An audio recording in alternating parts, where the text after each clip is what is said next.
What's good, y'all? It's your boy Aurzyn, yeah. And today I'm gonna be bringing you guys the best center build in NBA 2K21. I'm gonna be showing you guys the build that a lot of centers have been using to dominate NBA 2K21 on the 2 score and the 3 score, as well as you could probably use this build in the Pro-Am if you want to in the rec, but mainly on the 2v2 and the 3v3 court. And this build is just really glitchy all around.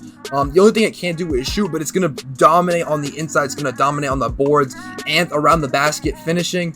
And before we get into the video, make sure to hit that like button and drop a sub if you are new to the channel, and let's get into it. Alright guys, so this is going to be one of your more traditional center builds. This is what you're going to see in like the stage. A lot of the comp centers are going to be using this build right here that I'm about to show you guys. And so let's just get into it. It's going to be a power forward. You can choose right or left-handed, and the jersey number does not matter. I'm just going to pick 7 because it's my favorite number. Go and continue. And the pie chart you're gonna want to pick. There's a lot of pie charts you could pick from. The main 2 pie charts that the people have been going with, 2 inside pie charts. You got the red blue, which is the defense and the finishing, and I believe the build title of this is like glass cleaning finisher or something. And then you have the pure red, which is the paint beast, and this is the one I'm going to be showing you guys in this video today. And this is a really dominant build on both defense, and it can still finish and play make. The only thing you're not going to be able to do with this build is shoot, but you are going to be able to dominate in all 3 other categories. You're going to be able to pass the ball, you're going to be able to finish, and you're going to be able to rebound and defend like a monster. So let's get into it. So there's a couple of different physical profiles you can pick. Obviously, it's the pure red pie chart. Your physicals are going to be very good no matter really what physical profile you pick, because you're so athletic from being a pure defender. So if you want to be fast, I wouldn't really recommend doing this, but you can go with the pure speed pie chart. We haven't really noticed, like I don't really think strength matters this year again. A lot of people were worried about that coming into the game, but I really don't think it matters this year. And like just from what I've seen, it really doesn't matter. It doesn't matter for interior defense and screen setting. It doesn't really matter either. It matters a little bit. Obviously, it matters a little bit, but I don't think it's gonna be that noticeable. Whether if you have like 70, 80 strength or 99 strength, it's really not that much of a difference. So there's a couple pie charts you can go ahead and pick. You can pick the pure speed if you want to be really speedy. You can actually pick the speed and invert. But I feel like the best option is actually this balanced pie chart at the very bottom. I used some of my centers last year and it was really underrated. And this year it's just been completely dominant. Everyone's been picking this pie chart, and it really is one of the best pie charts for your physical profile. So let's go ahead and get into it. You can see on this physical profile, you're gonna have really good physicals all around. You're gonna see once we get into the build, you're gonna have around 80 speed, 99 strength, and like in the high 80s vertical. It's gonna be insane. And this build is very glitchy build. So let's go ahead and upgrade the defense. You're just gonna max out the defense. Like literally just max out every single category. And then you're gonna want to upgrade your standing dunk, driving layup, and your close shot, and something like this. And then you want to get some playmaking badges. Playmaking badges will help a lot. And what I've noticed this year is people actually have been complaining a lot about inbound rips. So this is around where I would go with 15, 5, and 30. You're not going to be able to shoot on this build. You're not going to upgrade shooting. Shooting in this game is really hard if you don't have a higher than a 73 ball. And really, your mid-range game is not going to be that prominent either. So you should just not even, I don't even think it's worth it to upgrade any of that. But I do think it is worth it to max out playmaking and get some playmaking badges. You want to know, there's one reason.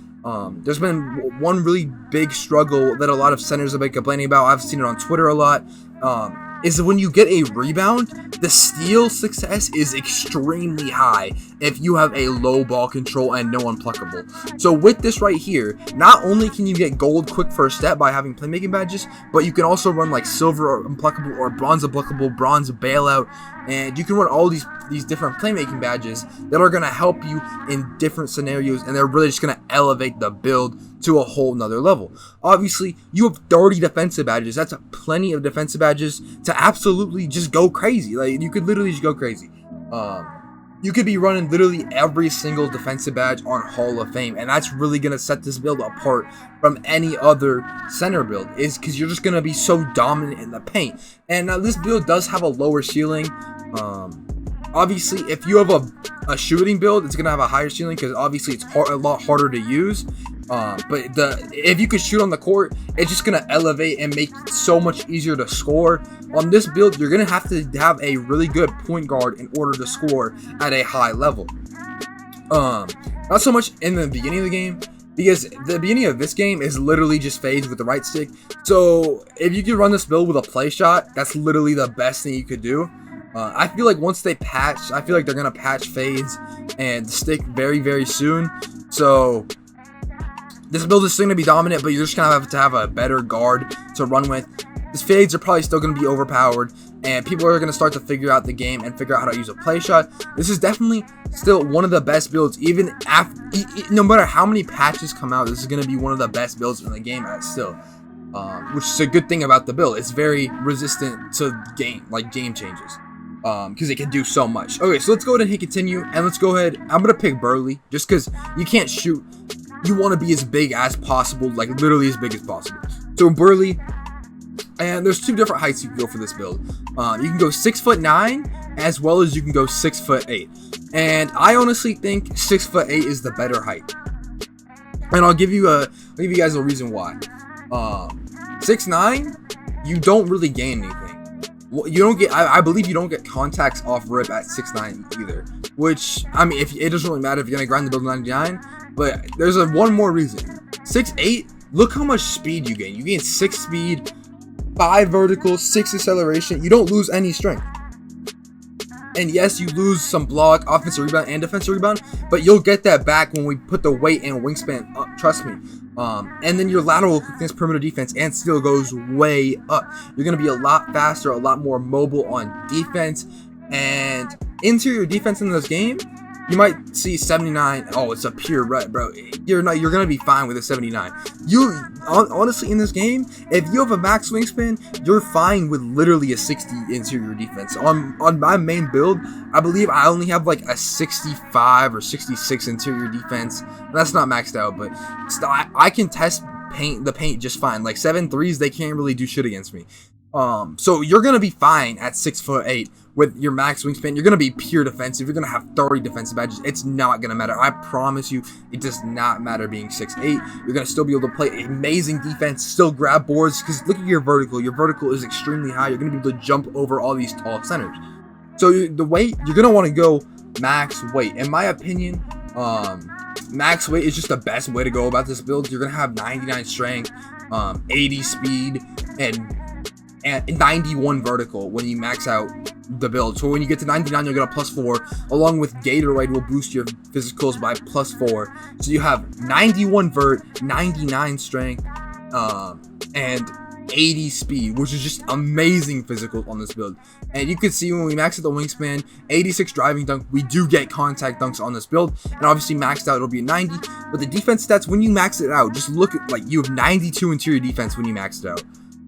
85 perimeter defense, 85 lateral quickness, 91 steal, 96 block, 95 offensive rebound, and 97 defensive rebound, as well as being 6'8", so you can virtually guard any position on the court. You could literally guard any position on the court if you wanted to. This is obviously more of a center build, but you could really run this at lockdown if you wanted to.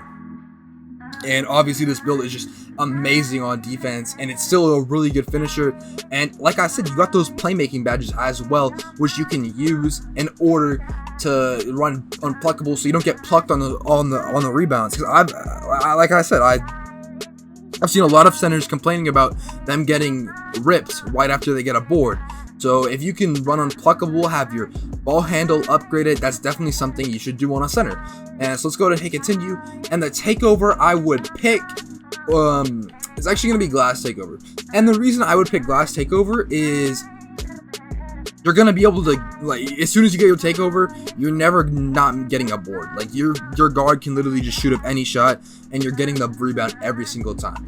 So when you're an inside big in this game, you're going to be around the basket a lot, which means when the shot goes up, you're going to be rolling to the basket, you're going to be around the basket a lot. So rebounding takeover is going to be useful on all sides of the court. It's not going to just be useful on one side of the court. If you're a shooting big, which this build is not, it does not shoot, I would pick rim take. And that's the difference between, this is where I kind of differentiate. Rim take, you're going to help get the ball back a lot faster. It's going to be basically they can't score in the paint, and your defense is going to get a massive boost. And this is what I would pick on like a shooting build. A shooting big, like a glass lock kind of build, a glass cleaner build. And that's where I would pick the rim takeover. But since we're on an inside big, we're gonna be around the basket a bunch, because like on offense, you're gonna pop on a shooting big. But on an inside big, you're gonna roll to the basket. You're gonna be around the basket. So I would go ahead and pick glass takeover with this build. And let's go ahead and complete the build. And as you can see, the name of the build is a paint beast, and it's compared to Dennis Rodman, Anthony Davis, and Giannis Antetokounmpo. Alright guys, so I hope you guys enjoyed the video. That's going to be about it for today. If you are new around here, make sure to drop a sub and hit that like button. And that's going to be it for today. Peace.